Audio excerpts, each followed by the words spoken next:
Yo, Yamamo Aquaba Strong so at the POG Media. So, yes, just a fan no about subscribe. And I want like it age medino at the Amaya Bitmin. So, I the Ashage Media now for and so answer. I can be please click on the notification bell. So, send a bear. Yeah, the other news be out to platform. So, no dear air or any dear air. But yeah, quite some numuna. Yeah, they in some dona no I de abroad. No, yeah, but at the ra a J.Hughes.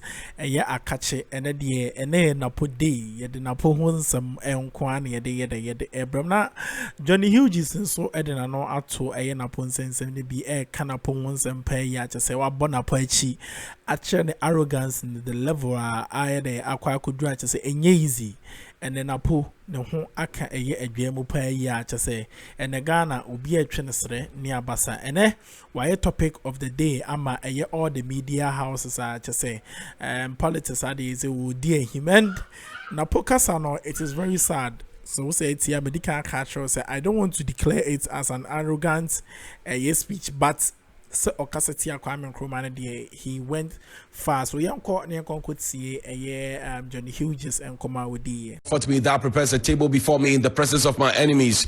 You anoint my head with oil, my cup runneth over, and surely goodness and mercy shall follow me all the days of my life, and I will dwell in the house of the Lord forever and ever. Amen. Assalamu alaikum.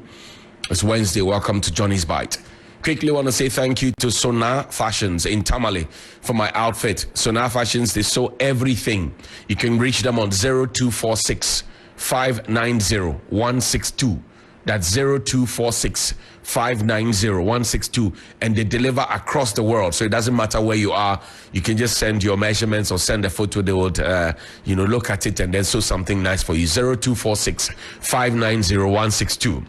I also want to say thank you to Pastor Jiman of Alpha Hour. I'm told that I got this a few weeks ago. I just got it yesterday. Sent me 5 books or 6 books and then an Alpha Hour t-shirt. So the Alpha Hour loves Johnny's Bite as well, and we love Alpha Hour right back. So Pastor Jiman, thank you very much. Your gift is here. 5 books. We'll read them and then see. I've seen the God Factor, Prophets, I've seen all of those books out. I'll read them and then we'll see what comes out of it. This morning, I want to start us on the scorecard level. Yesterday, I told you that the Kashon Otuple road is being done. Well, quickly show me those pictures because I want to prove to you that there's work that's ongoing and we don't just stand here to talk. You may dislike what we say, you may dislike us. It's okay, but once it gets the work going and we are not stepping on any toes for the wrong reasons, we are okay. So that's it. It's been blocked, and hopefully in the next week and half, it will be done, because we're told that it will last for 2 weeks. It started last Saturday. Today is Wednesday. Tomorrow, Friday, Saturday, Sunday. Then we begin another week. Maybe, hopefully, by that time, next 2 weeks, Saturday, we should be fine, so that the people in Kashon can also have it. I'm sure that when we finish with this, the people in Kashon will themselves become their own police, where they will make sure that they will guard the place so that big trucks do not come to disturb their peace and also disturb the nice flow that they would have on that road. Now, yesterday, the New Patriotic Party adored its running mate, Dr. Matthew Opoku Prempeh. And don't worry, my friends at HeFRA, we'll come to HeFRA. We'll come to HeFRA before we end today's edition. But let's talk about Dr. Matthew Opoku Prempeh. Here's a medical doctor, a dentist, a politician. Some will say he's a consummate politician. Others will say he is not a consummate politician. Some will say he is the perfect pair of hands to partner Dr. Bawumia to achieve and break the 8. Some say he is not. I mean, people will look at his academic credentials and you look at it, brilliant academic credentials, right? Brilliant. Then you look at what he has done in his life prior to becoming a politician, excellent. But then people are raising questions about him being a politician and how he goes about his politics sometimes, not all of the time. And yesterday was a case in point. And yesterday I put up this on social media and I asked the question, is Napo the charm or the magic wand of the NPP to break the 8? And here I'm not just talking about people who are of NPP ancestry who would want to vote for Dr. Matthew Opoku Prempeh. I'm talking about people who are the floating voters and people who are yet undecided of which party they belong to, and even yet to hear the manifestos, when they see Dr. Matthew Poku Prempeh together with Dr. Bawumia, does it make them want to vote for the NPP to break the 8? That's what I meant when I said, does he have the charm and the magic wand to break the 8? Yesterday he was outdoors. It was a packed, beautiful event. Come to me. It was a very beautiful event. No debate about that. Royalty were there. The creme de la creme of the NPP were there. I mean, everybody who mattered was there yesterday while Dr. Matthew Poku Prempeh was being outdoors. Amazing, colorful event, if you ask me. I didn't like the way the stage was choked anyway. I mean, everybody wanted to be on the stage for them to be seen. It's okay. Politicians like eye service. But yesterday, the event was a beautiful one. No debate about that. The only takeaway is when Dr. Matthew Poku Prempeh started speaking. A few minutes after His Royal Majesty and the chiefs had advised him, then he started speaking. You see, there's something about your character. It is like pregnancy. You can decide to hide it for a very long time. It won't go away.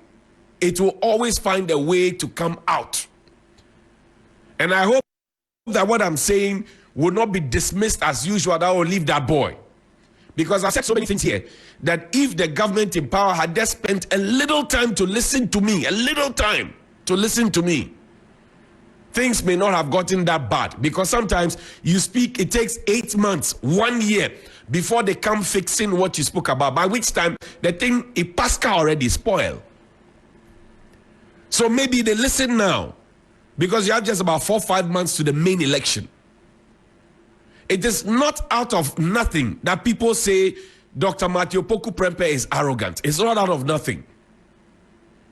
As educated people, we know what the definition of confidence is, what the definition of assertiveness is, and what the definition of arrogance is. We know.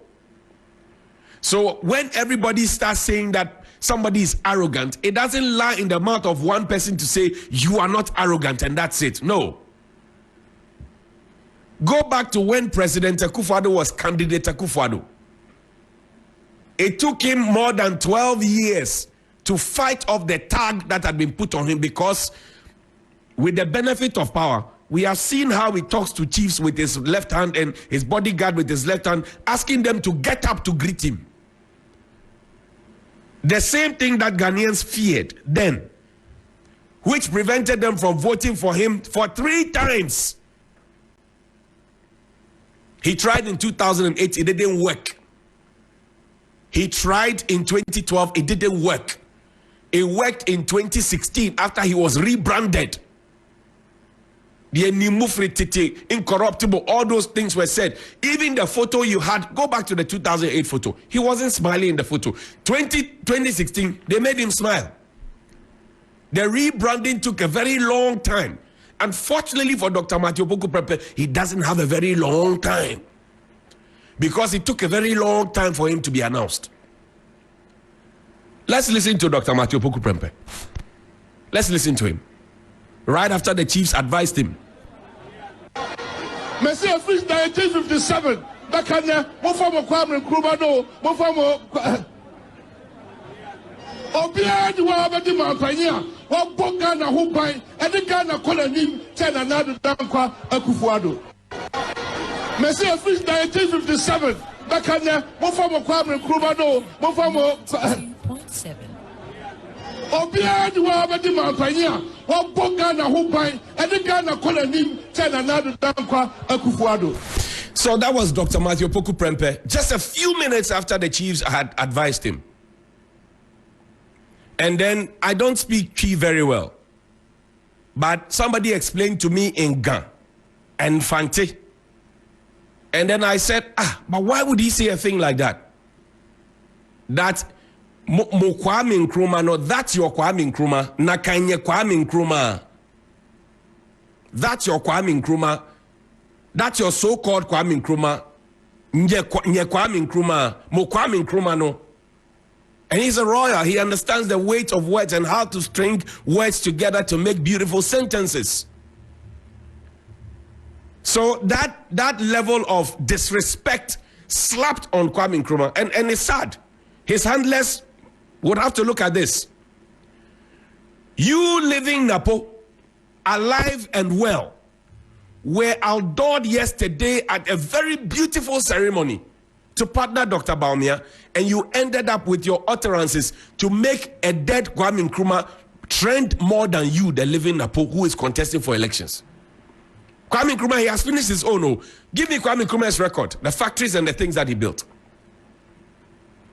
You ended up making Kwame Nkrumah trend, and Kwame Nkrumah is not running for any election.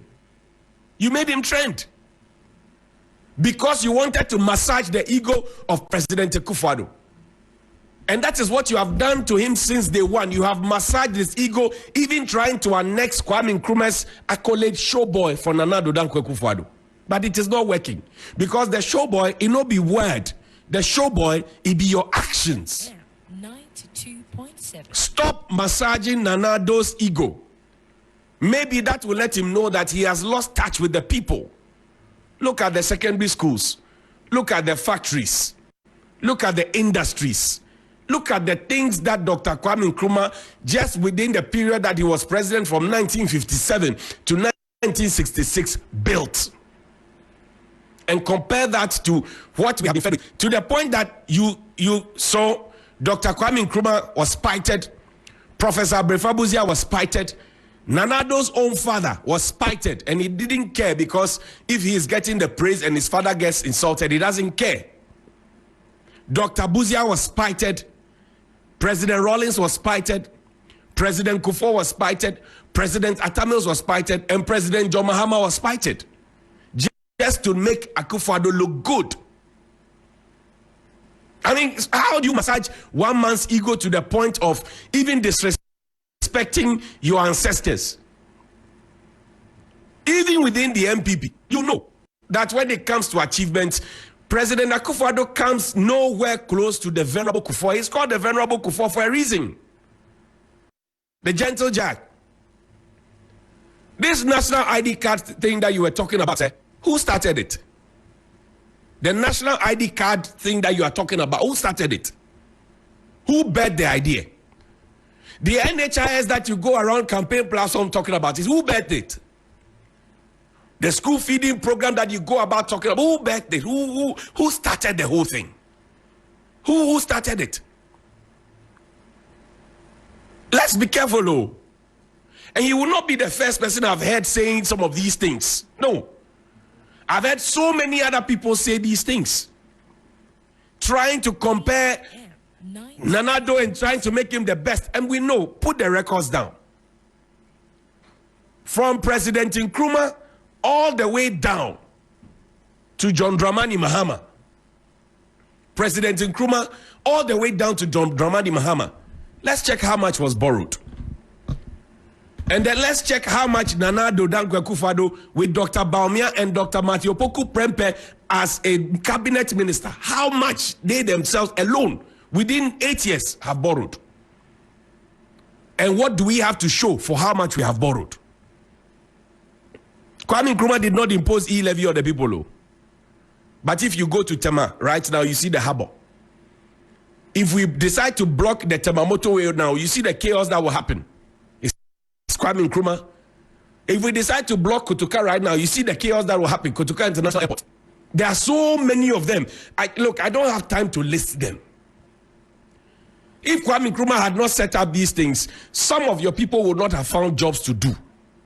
How many industries has Nana Addo set on his own, apart from going to pick people's factories to repaint them and rename them, and to rename universities that he did not build? So how dare you in any way compare Nana Addo to Dr. Kwame Nkrumah? He doesn't even come close.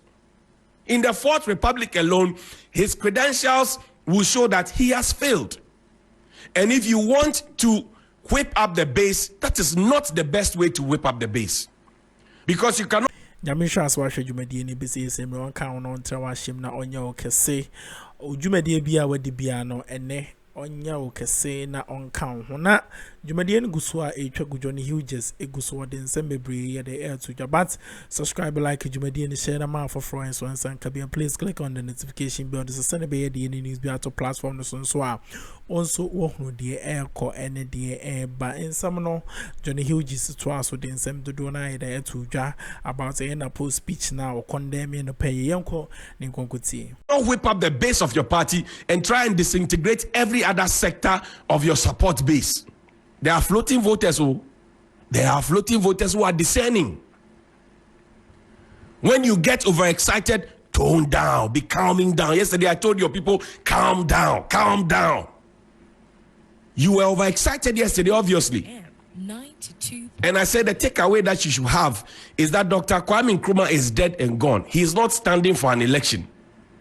But yesterday you made him trend much more than you who is standing for the election. You should be worried. Any political strategies or political marketing strategies worth his salt. Not those people who come and gather around you to say, honorable Yomo, honorable Yomo, Yomo. They are lying to you. That's the same thing they have been doing to President Akuffo. They are lying to you. They are lying to you. They are lying to you. You don't have too much time, unfortunately. And now that you don't have too much time, you ought to be very careful with your utterances. It is not for any reason that people say you are arrogant. If you are arrogant, I'm sure you know. I have not interacted with you too many times. I've interviewed you only once. Only once. Do not be fooled by this fanful support and fanful. Most of the people who were standing behind you yesterday were only standing there for you to see them in the video so that in future, in case you win, they will bring those videos to you and say, they are looking for appointments and contracts. They are not looking for your well-being. And the NPP is not only dependent on the Ashanti region votes. Mind you, even in the best days of President Akuffo, he didn't get the 85 and 90% that you people are quoting. In the best days of President Akuffo, he didn't get that. So slow down, pipe down, pipe down. Boss, take me to HeFRA. There's a petition. And yesterday, after I spoke about HeFRA, I spoke about HeFRA on Monday. I spoke about HeFRA on Tuesday. Yesterday, I'm told that there was an emergency meeting at the headquarters of HeFRA. I got my eyes on you, man. There's an emergency meeting at HeFRA. Dr. Bano is there. Did you know that Dr. Bano contested for NPP's primaries when Honorable Baswa died? Did you know? The HeFRA boss, did you know that he contested? You didn't know. And that we're told that he was disqualified based on, dual citizenship like the Jachi Kwesi matter. Oh, you didn't know? I'm telling you. I'm telling you. Well, he has to go home on the 17th of July. And the fact that an emergency meeting was had yesterday and people were threatened at the meeting that anybody who is seen connecting with the press, particularly me, will be sacked and dealt with. These are the kind of things I like. If you don't know, ask Kofi Juma of Gihok and ask the people at Valco. I like to hear those things. It gingers me to get to dig some more. And I'm telling you that the kind of digging I've done already, I'm not now coming to dig. So slow down, sit down and watch the show. You will enjoy it. The director of admin was there, director of finance was there, director of operations was there, director of HR, director of training, they were all there. All of you were there in that meeting. It was an emergency meeting. And all of you directors know that the man is supposed to be on leave prior to retirement. Why did you allow him to allegibam you in that meeting, to chair that meeting? He's not supposed to be there. He's behaving like Dr. Bonaventure Benedict Allegibam. And that is their style. They like to intimidate people. There's one I'm following up at the National Labour Commission. They are intimidating a breastfeeding mother from Gihok. As long as I live, and as long as I have breath, those injustices will never happen. Look, this is just a part of the report. Go take me to where the letterhead starts. Let's read it. There's a lady who went to a hospital in the Ashanti region. She went to have a cesarean section. her womb was taken out without her permission. Because when they had the cesarean section, they left some gauze and some things in her womb. When she got home, after some time, she realized that she was having pains. She went back to the hospital, and all the hospital did was to give her antibiotics. And when the hospital gave her antibiotics, she went home. Later, she felt the pain again. She came back. They realized that her womb was rotting away, so they had to take it out without her permission, and they didn't even tell her. She only found out later with her husband. And when they raised the issue, HeFRA was supposed to deal with the issue. What did they do? Did they investigate? Did they finish? Manasseh Azuri and his fourth estate, they asked for the report through RTI. When we talk, they say, oh, there's RTI. Go and write and ask for information. When you write, sometimes they don't give you the information. What has HeFRA got to hide? So a court, the RTI commission slapped a 30,000 fine on HeFRA. They could have just given a report. They refused to give it. They paid 30,000. Is that causing financial loss to the state? Can we hold Dr. Bano's foot to the fire? I don't know. I'm only asking my questions. Now the woman is without a womb, and there has not been any closure to the matter. Sisters, there's a one with a letterhead. The advocates for put it up for me quickly. We don't have too much time, so that we can get to read that. We'll read it together, and then we'll find out if what really is happening at HeFRA. And I'll show you the attendance sheets today. Today, I'll show you the attendance sheets today. The attendance sheets today, I will show you. The fourth estate has requested for information, but the request was ignored. The Right to Information Commission wanted an explanation from the Health Facilities Regulatory Agency, HeFRA, on why it refused to grant the information. Put the thing up there. But the health regulator again did not respond. For its intransigence, the RTI Commission has penalized HeFRA with a 30,000 Ghana cedis fine. The institution mandated to license health facilities in the country will have to cough out the amount within 14 days. This is in the Commission's first punitive measures against a state institution for failing to release information to an applicant and cold shouldering the Commission for committing a mirror image of HeFRA's offense. The Commission recently slapped on the Ghana National Fire Service a 50,000 fine, etc. So this is evidence. There's a letterhead, a petition that was written by an advocacy group. This is there. Find it for me. Yes, this is it. It's what we're looking for. Now, it's to the registrar, HeFRA, Accra, dated the 16th of January, 2020. And this matter, I'm telling you, happened in 2019. It is through the Ashanti Regional Coordinator. It says, dear sir, report on suspected incidents of medical malpractice. County Hospital, Kumasi, where the thing happened is County Hospital, Kumasi. Dr. Bano knows what I'm talking about. And I'm sad to be reminding the woman of her pain today because she doesn't have a womb as we speak because of medical negligence, and closure has not been brought. She has not been properly compensated. We write for and on behalf of Mrs. Mary Efrifa Yeboah, an alleged visitor of your hospital or malpractice, whom we are currently assisting to seek justice and have instruction. It's quite faint, so you can't read everything. But essentially, I've told you what the story is.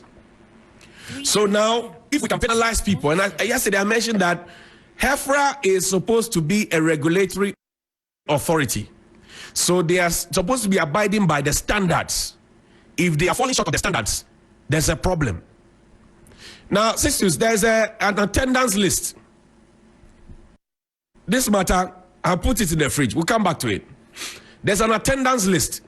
We start from January and come all the way down to December of 2022. I have every single document of it. HeFRA, the fact that you threaten the people is what has. Why are you threatening the people for pointing out what is wrong? And I'll ask the question, have people been recruited on partisan political lines? And do they come to work at all to do what work they are earning salaries for? And if they do not come, what punitive measures have been put at them? Yesterday, I read to you some memos, queries that have been written to people. Sisters, let's see the thing. The attendance sheets, please. Let's see the attendance sheets.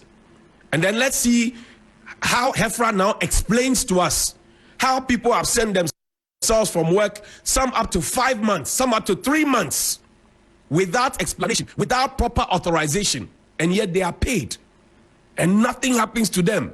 They are untouchable because they are connected to political power and authority. I don't understand. I don't understand. And you know, this bad habit of people in positions like HeFRA, we saw the Controller Accountant General recently, they all go and contest for primaries, NPP primaries, and they don't resign from their positions. They go and test the waters. When it doesn't work, then they come back. This one I'm talking about, Dr. Bano, it happened in 2023. That was when the by-elections was held, right? 2023, that was when the by-elections was held. 2023, they stay in office, they do not resign, they hold on to power, and then they go and contest for power, they go and test the waters. If it doesn't work, then they come back. What is what are our elders teaching us? What exactly are our elders teaching us? Please put up the attendance sheet for me. What are our elders teaching us? Our elders, what exactly are they teaching us? Are they teaching us to be greedy or to be selfish? Are they teaching us to hold on to things while we still fight for things? Can one man eat everything? I'm asking, can one man eat everything? Can one man alone eat everything? There's a bit of a technical challenge at the back end, but we're trying to sort it out. But can one man eat everything? It's a question that must be asked. I will bring you details of procurements that have been done at HeFRA. I will bring you the recruitments that have been done at HeFRA. And I'll bring you certain infractions that have been done at HeFRA. I'm on the case of Mrs. Mary Efrifayeboa. She has not gotten closure. She has lost her womb, and she's not the only one. There are many other people in this country who, through medical negligence, have either lost their womb, have lost their limb, have lost their sight, have lost their hearing, have lost many things, and it is as if everything is okay. We are okay with everything that goes, everything. Yeah. I will tell you about hospitals that do not meet the standards, who have been giving endorsement by HeFRA. I'll tell you. Now, the question I want to ask is, the human resource manager at HeFRA, is she qualified to be there? I'm asking a question. 2.7. The HR at HeFRA, is she qualified to be there? Wow. Meda wase, so I should you medino EBCSMRE. Nyame onka ho na onye okese dwumadie no empempon so nyinani aha ne de dwumadie no be de ebesi ede amamo Mr. Mon subscribe like dwumadie no share the ma foforo enso ensanye de enka please click on the notification bell so send be ya ye de any news be able to platform no so awon so wo hunu de airco ene de ba aha and I'm the mu AC. There's more stories attaching to this Napo stories. Nana speech in now. Me the na ebe bro abra ye kwe no makramo.